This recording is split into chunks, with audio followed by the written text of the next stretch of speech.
The October morning in Westfield was particularly gray. Fog hung over the roofs of the one-story houses, turning this quiet Ohio town into a ghostly version of itself. Phoebe Mitchell parked her old Honda Civic near the service entrance of the county correctional facility and lingered in the car for a moment, staring at the massive concrete walls topped with barbed wire. 4 years. 4 years she had seen those walls every morning, and still something inside her tightened at the sight of the place. But a job was a job, especially in a town where the prison, the hospital, and the auto parts factory were the biggest employers. Phoebe grabbed her bag from the back seat and headed for the entrance. "Good morning, Phoebe." Jim Cornwell, the security guard at the entrance, greeted her. The elderly man with a gray mustache was always friendly, but today there was something else in his eyes.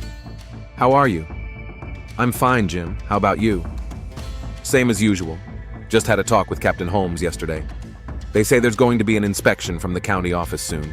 Phoebe nodded and walked through the metal detector.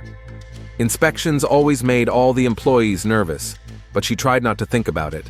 She had her own worries. In the women's locker room, she changed into her uniform, gray pants and a shirt with the Franklin County Department of Corrections emblem. In the mirror, she saw a woman with tired eyes, chestnut hair pulled back in a tight ponytail, and pale skin that looked like it hadn't seen the sun in months. At 29, Phoebe felt much older. Her divorce from Brad 2 years ago had left her emotionally and financially drained. He didn't pay child support, couldn't find a job, and didn't seem to be looking. She was left alone in a small apartment on Maple Street with a car loan and a constant feeling of loneliness that seemed to permeate every corner of her life. "Phoebe!" The voice made her turn around. Karen Taylor, her shift colleague, had entered the locker room. "Are you in Block D today?" "Yes, as usual." "You're lucky. I've got new guys in Block A today. One of them already got into a fight in the showers." Phoebe smiled faintly. Block D was considered relatively quiet. It housed inmates who had already adapted to prison life and didn't cause any serious problems. Among them was Omar Wayne. She caught herself thinking about him and immediately tried to push the thoughts away. It was wrong, professionally unethical, dangerous. But as she walked down the corridor toward Block D, her heart beat faster than usual. Block D was a long corridor with cells on both sides. The 2-story structure could accommodate 48 inmates. In the center was a guard post, a glass booth with a view of the entire block. "Good morning, Miss Mitchell," a familiar voice rang out. Phoebe looked up. Omar Wayne was standing at the bars of his cell on the second floor. He was a tall, slender man of 34, with attentive, dark eyes and a neat beard. There was none of the roughness in his voice that was characteristic of most prisoners. He spoke softly, politely, almost intelligently. "Good morning, Wayne," she replied, trying to maintain a professional distance. "It's a beautiful day, isn't it? Although it's hard to tell from a prison cell." There was no sarcasm in his words, only a sad statement of fact. Phoebe knew what he was in for, armed robbery of a bank in Columbus 3 years ago, but the details didn't match the man she saw every day. Omar was educated, read books he ordered from the prison library, mostly philosophy and classic literature. He never got into fights, never caused trouble, and was always polite to the staff. "Phoebe, to the office," came a voice over the radio. "Captain Holmes." She headed to the administrative part of the building.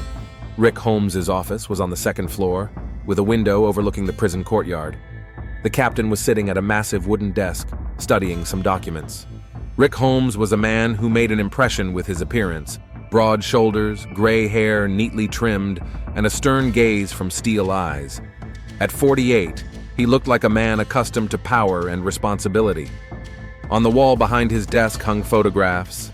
Him with his wife Linda at some official ceremony, him with his 2 children fishing, him in military uniform from his time serving in Iraq.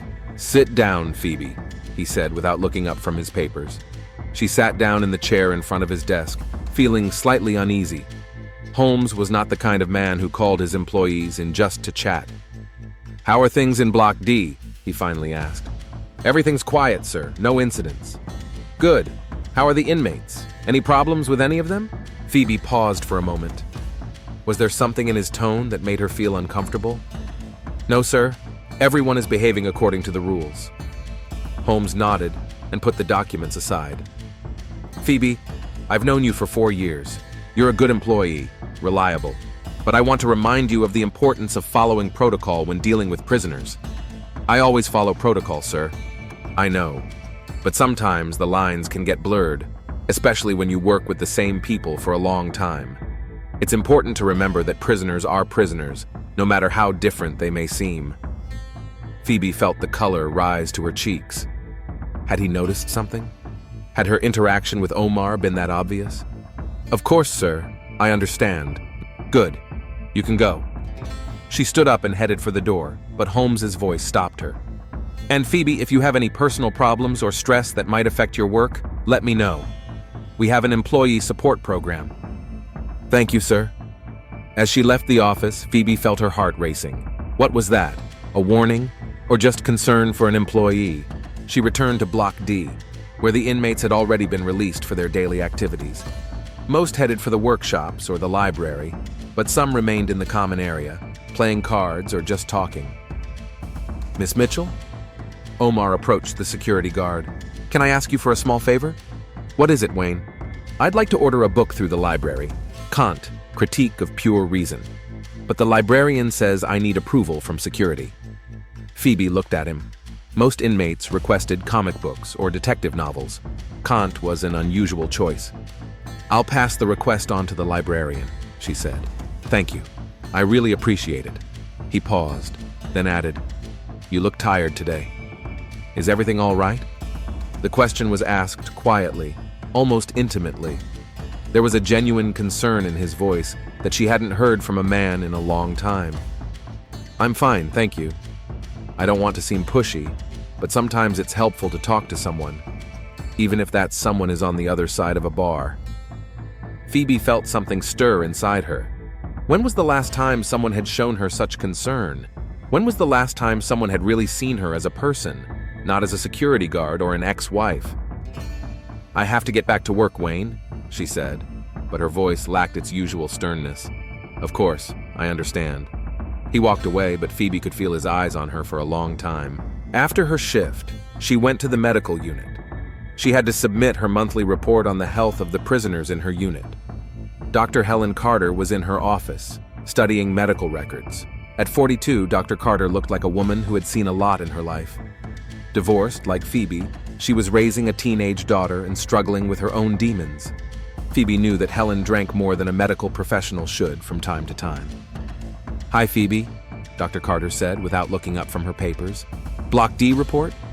Yes, everyone's healthy, no complaints. Good. How are you? You look pale. Phoebe shrugged. Just tired. I haven't been sleeping well lately. Dr. Carter finally looked up at her. Stress? Probably. Would you like me to prescribe something to help you sleep? Or some vitamins? No, thanks. I'll be fine. But as Phoebe walked toward the door, she felt the doctor's gaze on her back. She had the feeling that Dr. Carter saw more than she was willing to admit. That evening, in her small apartment on Maple Street, Phoebe sat in the kitchen with a cup of tea and thought about her day. The apartment was modest, 1 bedroom, a small living room, and a tiny kitchen. Yet, after her divorce, she couldn't afford anything more. Bills lay on the table: electricity, water, car loan. Her security guard salary barely covered her expenses. Sometimes she thought about finding another job, but there weren't many options in Westfield. The phone was silent. She had almost no friends left. After the divorce, most of the couples in her life had simply disappeared. Her parents lived in another state and rarely called. Phoebe glanced at the clock. It was 8:30. She had a whole evening of loneliness ahead of her. She thought about Omar, about how he looked at her, about how his voice sounded when he asked if she was okay. She knew it was wrong. She knew it was dangerous. But it was the only thing that made her feel alive lately. Suddenly, something tightened in her stomach. Phoebe ran to the bathroom where she threw up. She thought it was probably due to stress. Or maybe it was that cheap lunch in the prison cafeteria. But when she looked in the mirror, she saw more than just fatigue in her eyes. There was something else. Something that made her heart beat faster with fear and foreboding.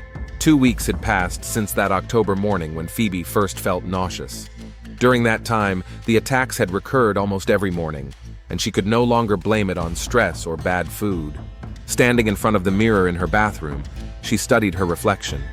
Her face had grown even paler, and dark circles had formed under her eyes. She placed her hand on her stomach. There were no external changes yet, but something was definitely happening inside. "It's impossible," she whispered to her reflection. "This can't be happening." But the test she had bought yesterday at a pharmacy on the other side of town lay in her bedside table, silently demanding an answer.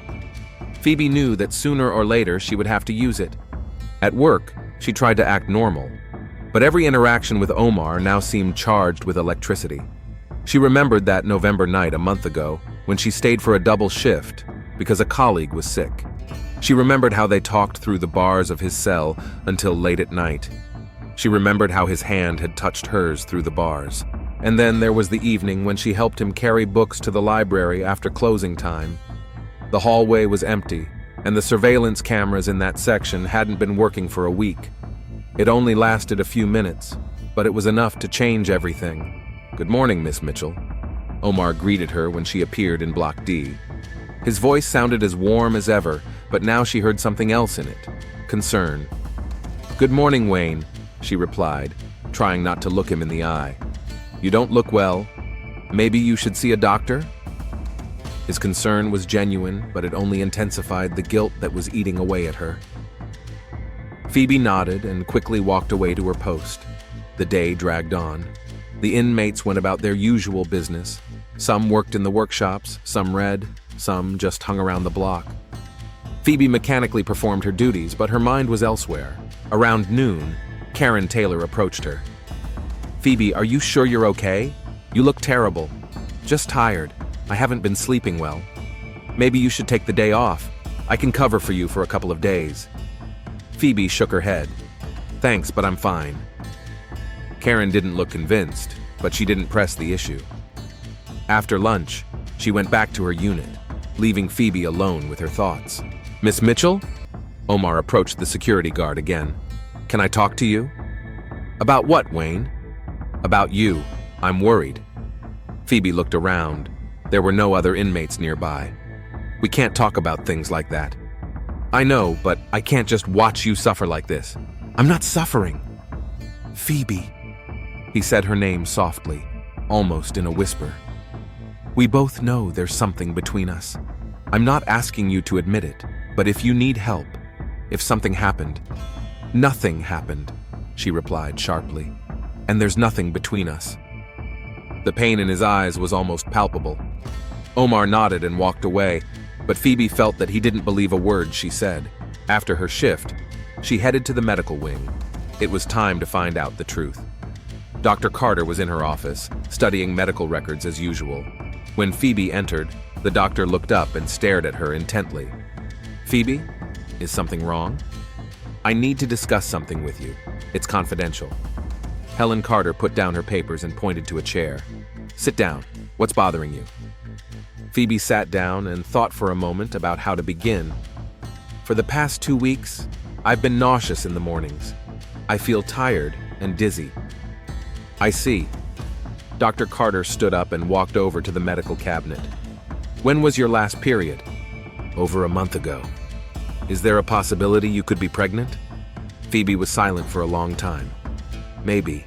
Dr. Carter took a pregnancy test out of the cabinet. "Then let's find out for sure." 15 minutes later, Phoebe was sitting in the same chair, holding a test with 2 pink lines. Reality hit her like an avalanche. "Positive," Dr. Carter stated. "Congratulations." "This is no time for congratulations." "Why? Are you married?" "Divorced." "Then what's the problem? Do you have a boyfriend?" Phoebe looked up at Dr. Carter. Her eyes were filled with despair. "It's complicated." "How complicated?" "Very complicated." Helen Carter sat down across from her. "Phoebe, I'm a doctor. Everything you tell me will stay between us. But if you're in trouble—" "The father of the child is in prison." The words rang out in the office like a gunshot. Dr. Carter was silent for a long time, processing what she had heard. "Which one?" she asked finally. "Omar Wayne, Block D, double quote. My God, Phoebe, do you understand what this means? I understand that my career is over, that I'll be fired, that there may be a trial. That's not all. If this comes out, it won't just be you who suffers. The whole prison will suffer. Captain Holmes, the administration, all the staff. Phoebe covered her face with her hands. I know. I ruined everything. How did this happen? I was lonely. He was kind to me. He was the only one in a long time who saw me as a person, not just a guard or a divorcee. But you understood the risks? Of course I did. But at the time, it didn't seem important. Dr. Carter stood up and walked over to the window. What are you going to do? I don't know. I haven't decided yet. There are options. I know what the options are. They were silent for a moment. Then Dr. Carter turned to Phoebe. No one knows yet, except the two of us. Let's keep it that way. What if someone finds out? Then we'll deal with the problems as they arise. Phoebe nodded and stood up. Thank you, Doctor. Phoebe. Helen Carter's voice was soft but serious. Be careful. Very careful. As she left the medical wing, Phoebe felt that the world around her had changed. The prison corridors seemed more threatening, her colleagues more suspicious. Every glance could mean that her secret had been revealed. She was walking past Captain Holmes's office when the door opened. Phoebe, come in for a minute. Her heart leapt into her throat. Yes, sir. There were two people in Holmes's office, the captain himself and a man in a suit she didn't recognize. Phoebe, meet Inspector Davidson from the district office. He's here for a routine inspection. Pleased to meet you, said the inspector, extending his hand. Miss Mitchell, Davidson began when she sat down. I'd like to ask you a few questions about your work in Block D. Of course. Have you had any problems with the inmates? Discipline issues, conflicts? No, sir. Block D is considered one of the quietest. And the relationship between staff and inmates? Everything within the rules? Phoebe felt sweat beading on her forehead. Yes, sir. Good. Are there any inmates who stand out, positively or negatively? Everyone is behaving according to the rules. The inspector nodded and wrote something down in his notebook. Thank you, Miss Mitchell. That's all. When she left the office, Captain Holmes followed her into the hallway. Phoebe, are you okay? You look nervous. I just don't like inspections. I understand. But remember, if you have anything that could damage the reputation of the institution, it's better to say so now than to let it be discovered later. I have no such secrets, sir. Holmes looked at her intently. I hope so. The rest of the day passed in a haze. Phoebe went through the motions of her duties, but her mind was elsewhere. She thought about the child growing inside her, about what the future held for the two of them, about what Omar would say when he found out. After her shift, she didn't go home right away. Instead, she got in her car and drove through the empty streets of Westfield. The town seemed even grayer and more lifeless than usual. Old houses, empty stores, people who looked as lost as she felt. She stopped at a small cafe on Main Street. Inside, it was warm and cozy, and it smelled of coffee and baked goods. Phoebe ordered tea and sat down by the window. Phoebe? Is that really you? She turned around and saw Lisa Harris, her classmate. Lisa was married, had 2 children, and worked at a local school. Hi, Lisa. How are you? Long time no see. I'm fine. I work at the prison. Yes, I heard. That must be hard work. Sometimes. Lisa sat down opposite her. How's your personal life? Are you seeing anyone? No, not at the moment. That's a shame. A pretty girl like you shouldn't be alone. Phoebe smiled sadly. If Lisa only knew how alone she really was. Listen, we're having a party on Saturday. Come over. I'll introduce you to a couple of nice guys. Thanks, but I'm busy. Always busy. You need to have some fun sometimes. After Lisa left, Phoebe sat by the window for a long time, watching the occasional passerby. The ordinary lives of ordinary people seemed unattainable to her. Parties, dating, normal relationships, none of that was for her. At home, she took a pregnancy test out of her nightstand and stared at the 2 pink lines for a long time. Then she picked up the phone and dialed a number she hadn't dialed in a long time. Hello? Brad's voice sounded surprised. Hi, it's Phoebe. Phoebe? Wow, I didn't expect that. How are you? I'm fine. Listen, I wanted to ask you if you ever regret our divorce. A long pause. Sometimes. Why do you want to try again? No, I'm just curious. Then why are you calling? I don't know. I guess I just wanted to hear a familiar voice. Phoebe, are you okay? You sound strange. I'm fine. Bye. She hung up and went to bed. Tomorrow would be another day in prison, another day of lies and pretense. But now she knew it couldn't go on like this forever. Sooner or later, the truth would come out. And when it did, her life would change forever. As she fell asleep, she thought about Omar, about how he would react to the news, about what would happen to him when everything came out, about how two people who had found each other in the most unlikely place could build a future for their child. A week had passed since Phoebe found out she was pregnant. Every morning she woke up hoping it was all a nightmare, but the nausea and heaviness in her chest reminded her of the harsh reality. At work, she tried to stay as far away from Omar as possible, but in prison, that was almost impossible. Block D was small, and their eyes met constantly. She saw worry and confusion in Omar's eyes. He sensed that something had changed, but he didn't know what. "Phoebe, come here!" Captain Holmes called after her as she walked past his office. She flinched. This was the third time he had called her in over the past week. Something was definitely wrong. "Sit down," he said when she entered. An open folder with documents lay on his desk. "I received Inspector Davidson's report." Phoebe's heart began to race. "And? Overall, everything is fine, but there is one thing that concerns him." "What is it?" Holmes turned a page in the folder. He noticed that there have been unusually few incidents in Block D, too few for a standard prison population. Is that bad? No, but it could mean that some of the staff are, let's say, too lenient with the inmates, creating inappropriate relationships with them. Phoebe felt the blood rush to her face. "I always follow the rules, sir." "I know, but the inspector wants to conduct an additional review. He will be observing the staff's work over the next 2 weeks." "I understand. Phoebe." Holmes's voice became more serious. "If there's anything I need to know, tell me now. I'd rather hear it from you than from the inspector." She met his gaze. "I have no secrets, sir." "Good. Then you shouldn't have any problems with the observation." As she left the office, Phoebe felt the prison walls closing in around her.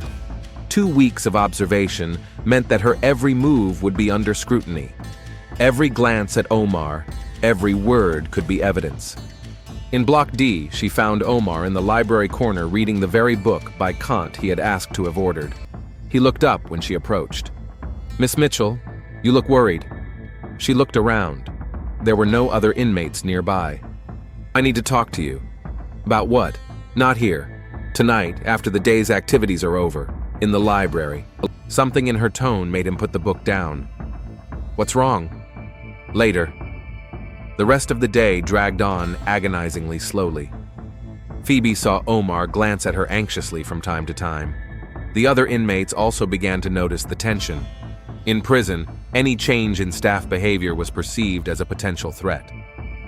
Around 4 o'clock, Karen Taylor approached her. "Phoebe, you really need to take some time off. You look terrible." "I'm fine." "No, you're not. What's going on?" Phoebe wanted to tell her everything. She wanted to cry on her friend's shoulder, get some advice, some support, but she couldn't put Karen in that position. "Just personal problems." "Related to Brad?" He's not part of my life anymore." "Then who is it? A new boyfriend?" Phoebe smiled bitterly. "Something like that." "Do you want to talk about it?" But thanks." Karen looked unconvinced but didn't press the issue. "You know where to find me if you change your mind." After the day's activities were over, the inmates returned to their cells. Phoebe waited until the hallway was empty and headed for the library. Omar was already there, standing by the window, looking at the sunset. "You wanted to talk," he said without turning around. "Yes." She locked the library door and walked over to him. "Omar, I need to tell you something." Now he turned to face her. His eyes showed concern, but also something else, hope. "I'm pregnant." The words hung in the air between them. Omar was silent for a long time, trying to comprehend what she had said. "Is it mine?" he finally asked. Yes. He took a few steps across the library, then stopped. How long have you known? A week. And what are you going to do? I don't know. Omar moved closer to her. Phoebe, look at me. She looked up. There was no anger or panic in his eyes, only seriousness and something like determination. This is my child, he said. Our child. Omar, do you understand what this means? If this gets out, my career is over. You'll be transferred to another prison, possibly a maximum security facility. I could face charges. I understand, but that doesn't change the fact that we're having a baby. There are options. No, his voice was firm. There are no options. Omar, be realistic. How can we raise a child? You're in prison, and I'll lose my job when this comes out. Then we'll find a way to keep it a secret. How? The inspector already suspects something. Captain Holmes is asking questions. Sooner or later, someone will figure it out. Omar took her hands in his. Phoebe, I know this is crazy. I know everyone is against us, but I don't want to lose you. I don't want to lose the chance to be a father. But how is that possible? How can a prisoner be a father? My sentence ends in a year and a half. I can apply for early release. And you think that's possible for a man who broke prison rules? No one will find out that I broke the rules. We'll make sure no one finds out. Phoebe pulled her hands away. You don't understand. There are already people who know. Who? Dr. Carter. She did the test. Will she tell anyone? Not yet. But if there's an official investigation, then we have time. Omar moved closer to her. Phoebe, I love you. I know it sounds crazy given the circumstances, but it's true, and I want us to have a family. Omar, I know I'm asking a lot. I know I'm risking your life, but give us a chance. She looked into his eyes and saw a sincerity that frightened her. This wasn't just a prisoner's infatuation with a lonely woman. It was something deeper. I'll think about it, she said finally. That's all I'm asking. They heard footsteps in the hallway. Phoebe quickly moved away from him and unlocked the door. The night guard entered the library. Time to go back to your cells, he said. Omar nodded and headed for the exit. As he passed Phoebe, he said quietly, Thanks for talking. After he left, Phoebe was alone in the library. She sat down at the table and covered her face with her hands. Talking to Omar had only complicated things. Before, she had been able to think only of herself, but now he and his feelings had entered the equation.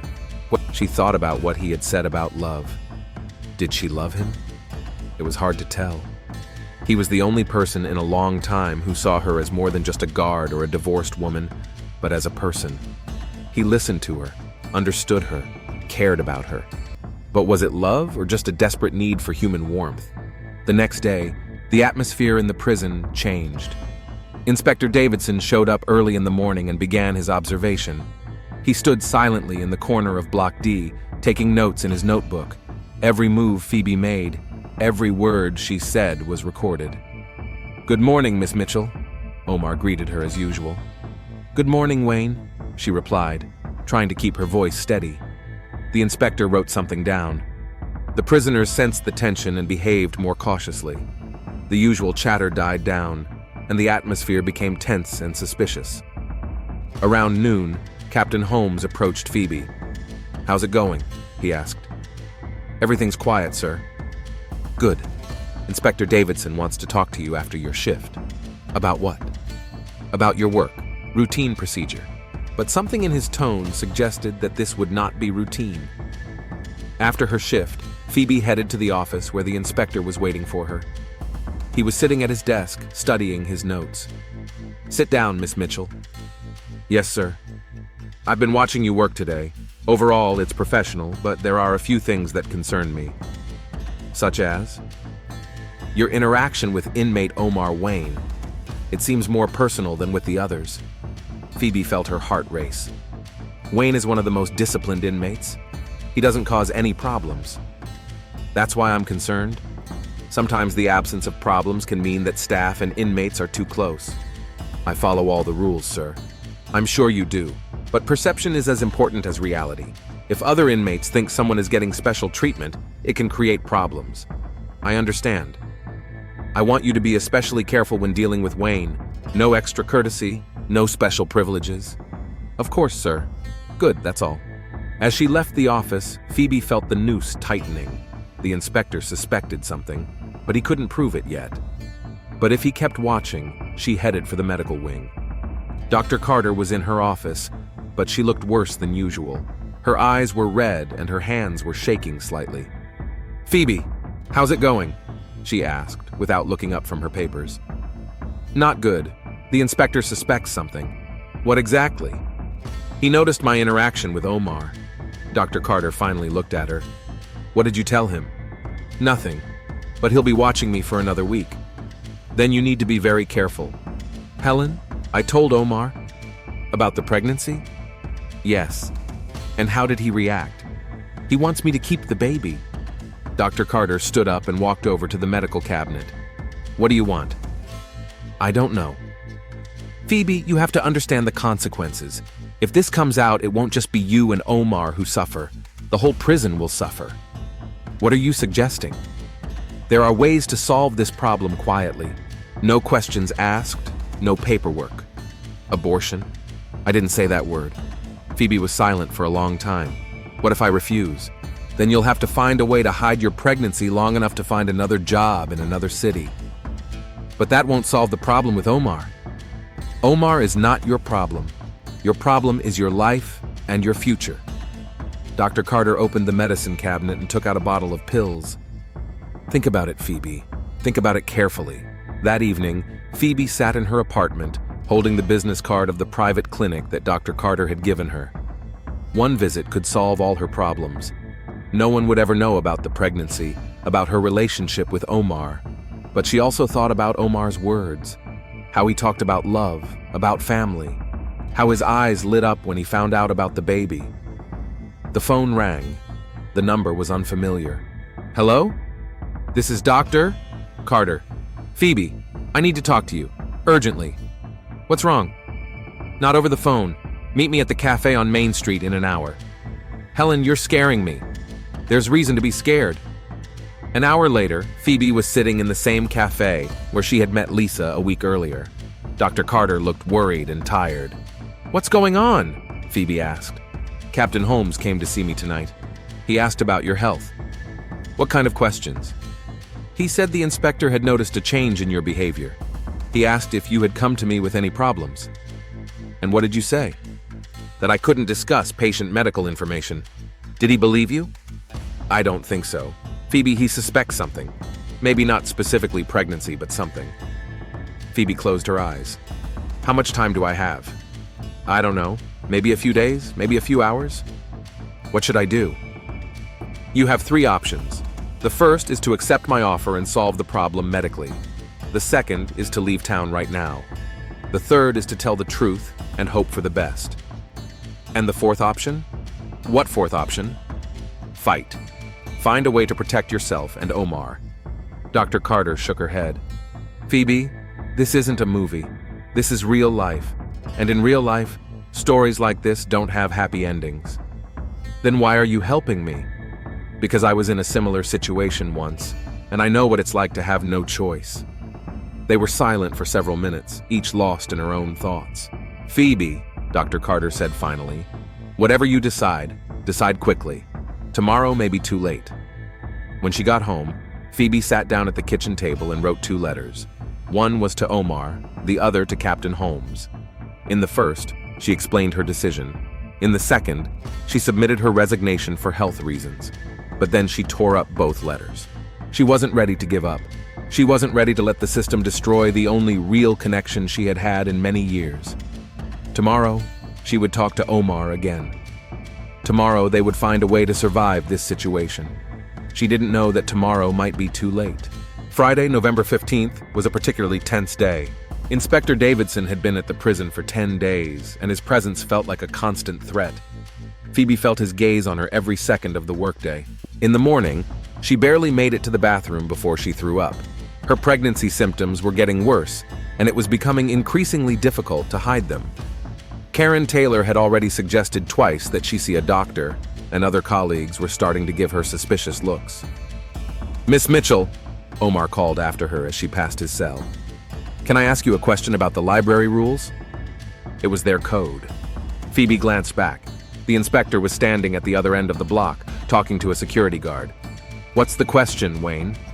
"About extending the loan period for books. See the librarian. But I need your advice." There was insistence in his voice. Something was going on. "All right, after lunch." The rest of the day dragged on agonizingly slowly. Phoebe could see that Omar was nervous. Something was clearly bothering him. Around 3 o'clock, Captain Holmes approached her. "Phoebe, I need to talk to you." There was an open folder on his desk. Phoebe recognized her personnel file. "Sit down," Holmes said. "I have a few questions." "Yes, sir." "Inspector Davidson has submitted his preliminary report. He recommends that your work be reviewed." Phoebe felt her mouth go dry. "For what reason?"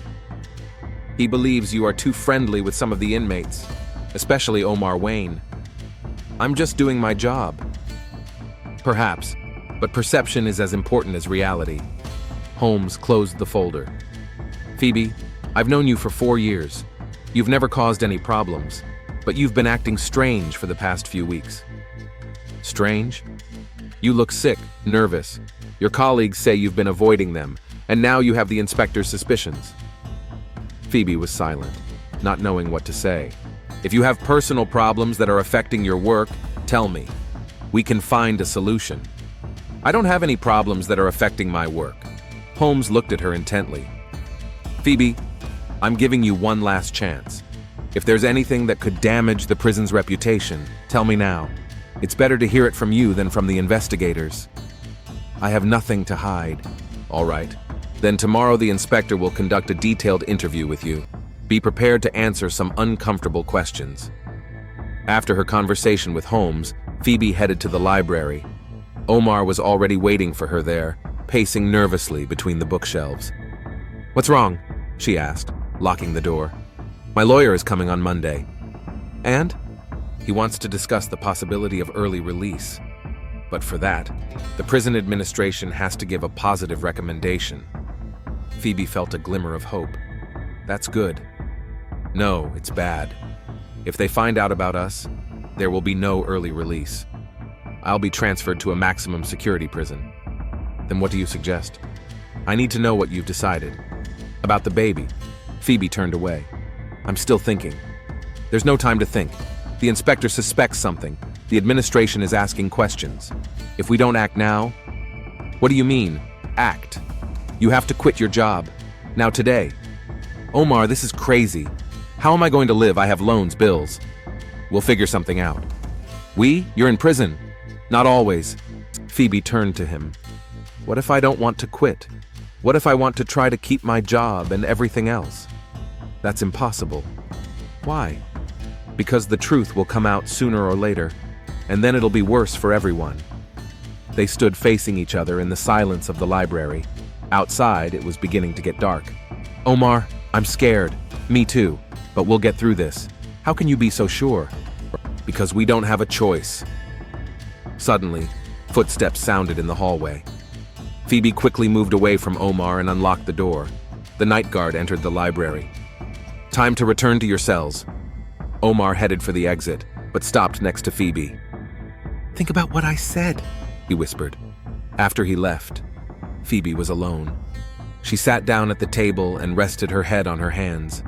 The decision she had been avoiding for weeks could no longer be put off. In the medical wing, she found Dr. Carter in her office. The doctor looked even worse than she had in the morning. Her hands were shaking and her eyes were red. "Helen, are you okay?" "No, I'm not okay, and neither will you be." "What do you mean?" "Holmes was here again. He asked you directly if you were pregnant." Phoebe felt the ground slip away beneath her feet. "What did you say?" "That I couldn't disclose medical information without the patient's consent." "And he believed you?" He said that if I didn't volunteer the information, he would find a way to get it through the courts." "How long would that take?" "Maybe a week, maybe less." Phoebe sat down in a chair. "What should I do?" "What I said before. Solve the problem quickly and quietly.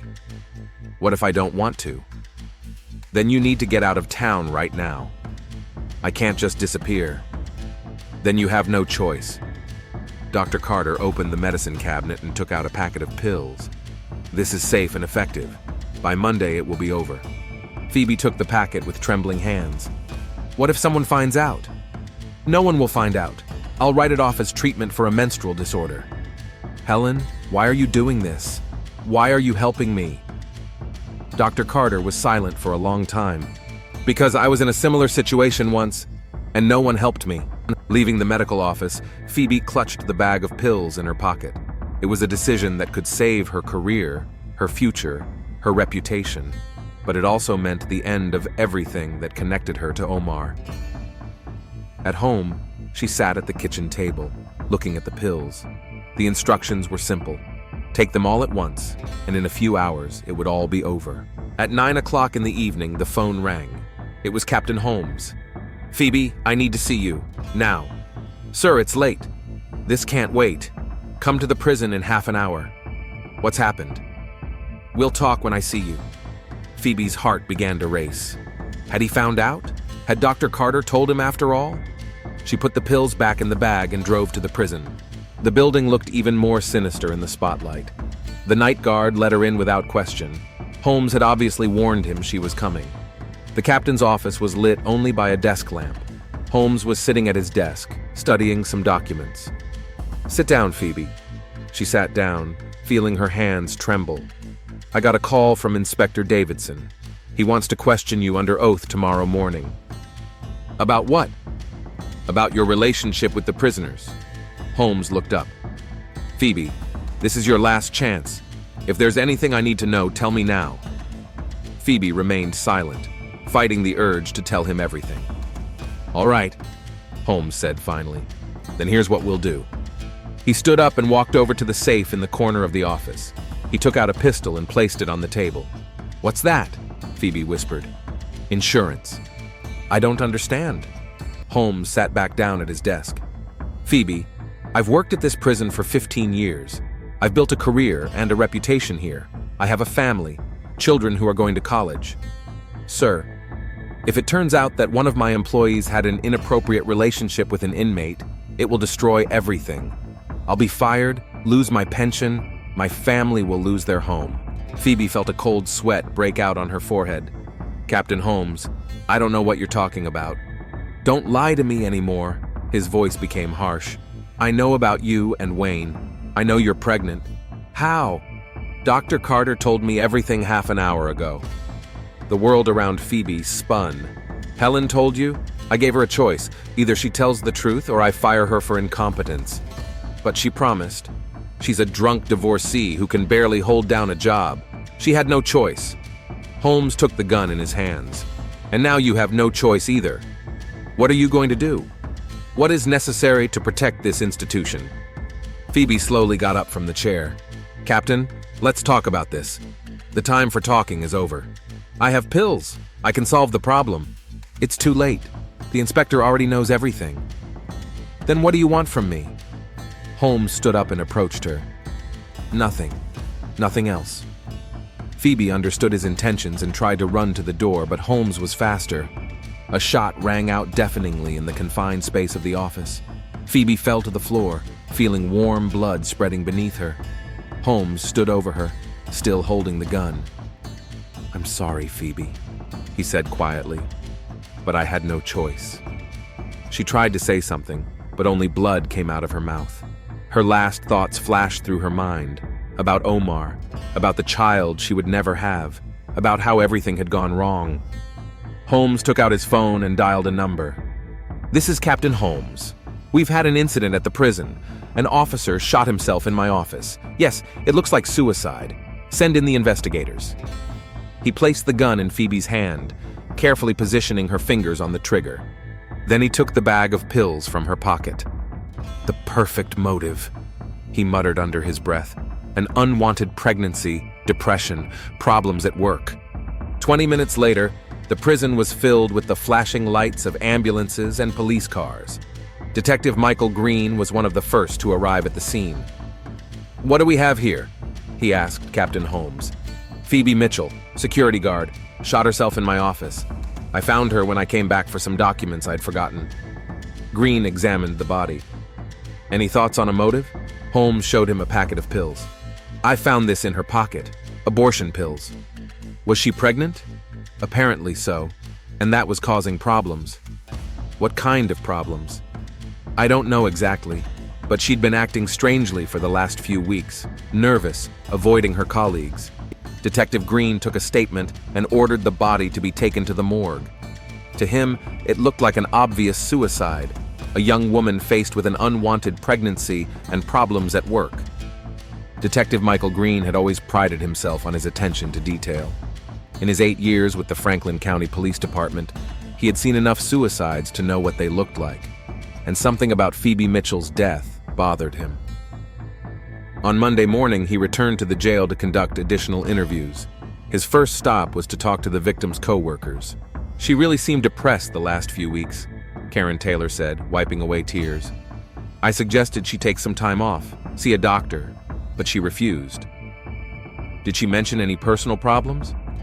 She mentioned a man, but she didn't go into details. A man? Yes.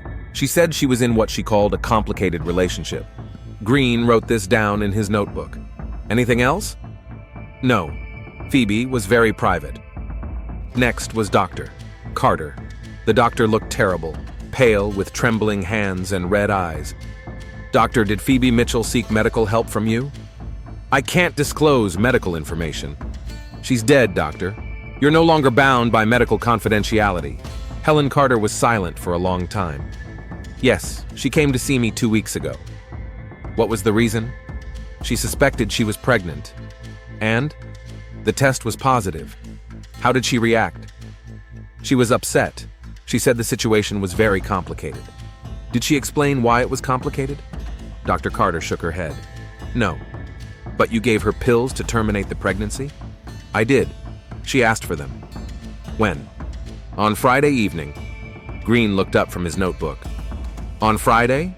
A few hours before she died? Yes. And she said she was going to take them? She said she would think about it. After talking to Dr. Carter, Green headed for Captain Holmes. Something about the doctor's behavior alarmed him. She was clearly hiding something. Captain, I'd like to go over the events of Friday evening again. Of course, I've already told you everything I know. Remind me, what time did you leave the prison on Friday? Around 6 in the evening. And when did you return? Around 9, to pick up some documents I had forgotten. And you found Miss Mitchell's body in your office? Yes. It's strange that she was in your office. Holmes shrugged. Perhaps she wanted to hand in her resignation. Do you often leave your office unlocked? I forgot to lock it on Friday. I was in a hurry to get home. Green nodded, but something about Holmes's answers didn't convince him. Who do you think the father of the child might be? I have no idea. Phoebe was secretive. But you knew she was pregnant? Holmes hesitated for a moment. Dr. Carter told me on Friday evening.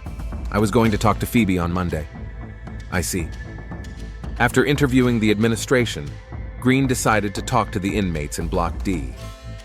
Perhaps they had noticed something unusual in Phoebe's behavior. Omar Wayne was fourth on the list. When the guard brought him into the interrogation room, Green immediately noticed that the man was in a state of severe stress. Mr. Wayne, I'm Detective Green.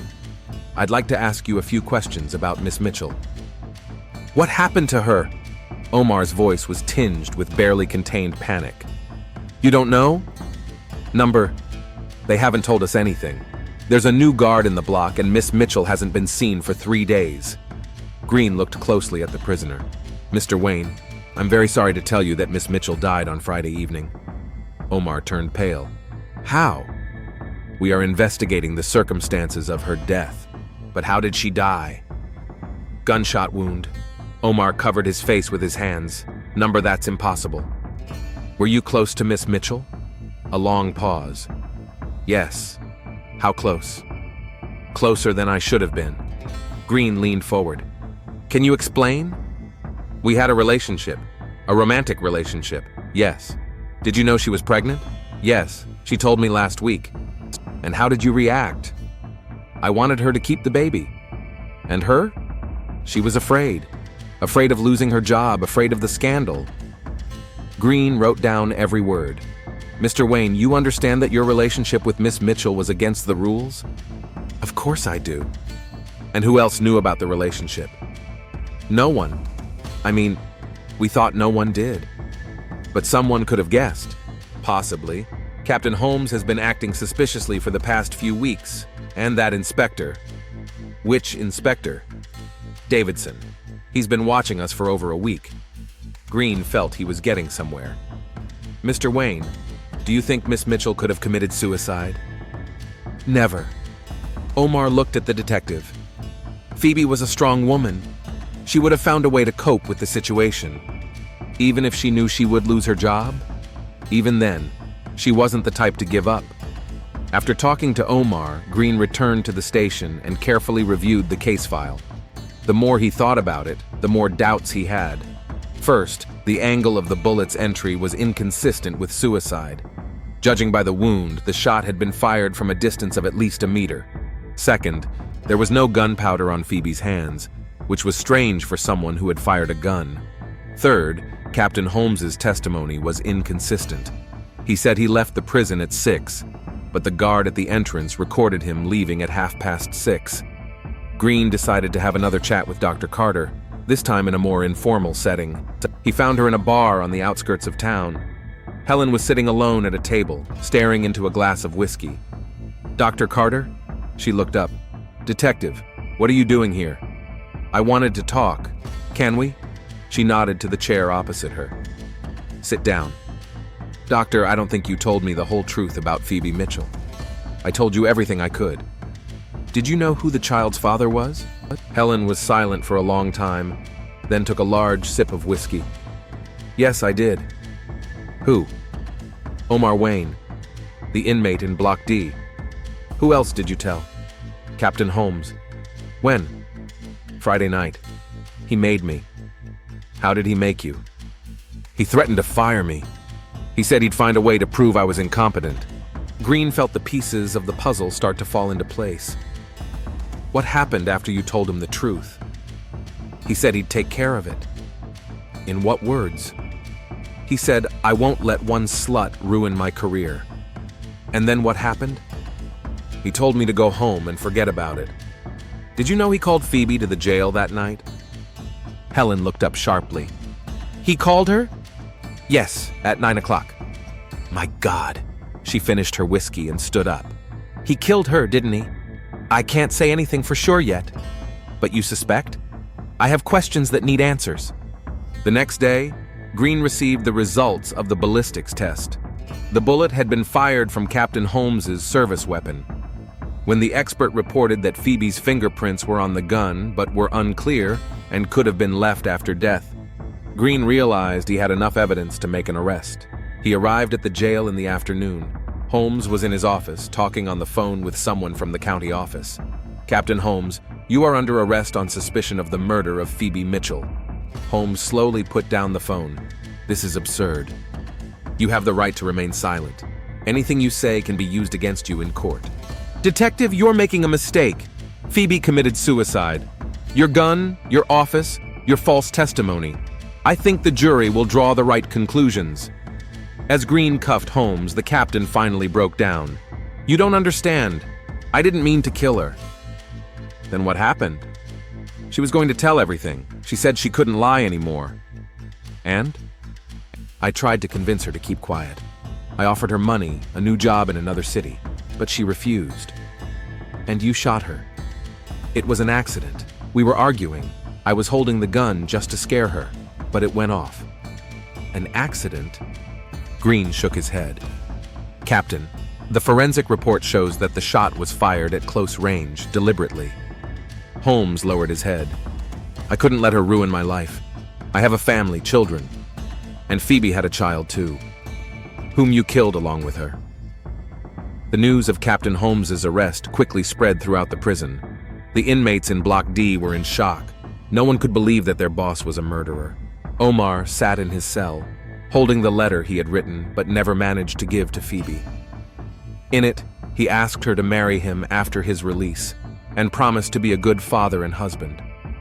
Now that letter was all he had left of the woman he loved. At the trial, Holmes tried to portray the murder as self-defense, claiming that Phoebe had threatened him with a gun, but the evidence was irrefutable. The jury returned a verdict of guilty of first-degree murder. Dr. Carter resigned immediately after the trial. She moved to another state, trying to forget the events in Westfield. Omar was transferred to another prison, where he had to serve his full sentence without the possibility of early release. His relationship with the guard ruined his reputation among the prison administration. Inspector Davidson completed his investigation, noting serious violations in the prison's management in his report. The facility was placed under special supervision, and several employees were fired. Karen Taylor was promoted and became the new head of security. She often thought about Phoebe and how she could have helped her friend if she had known what she was going through. Detective Green was promoted to senior detective for solving the case. But he never forgot Omar's words that Phoebe was a strong woman who would never give up.